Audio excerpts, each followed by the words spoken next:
একদিন পিসি ঠাম্মা এলো বাড়িতে, বলল নাত বউ আজকে তোর হাতে খাসির মাংস খাবো।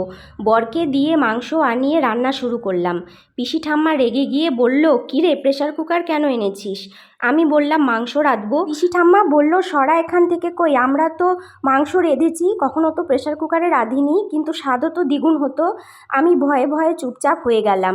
পিসিমা দেখলো আমি ভীষণ ভয় পেয়ে গেছি।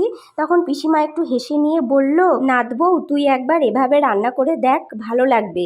আর বলল, খাসি বা পাঁঠা কখনো ম্যারিনেট করে রাখবি না, তাহলে মাংস এমনিতেই সেদ্ধ হয়ে যাবে। যখন খেলাম দেখলাম অপূর্ব টেস্ট, আর কি নরম।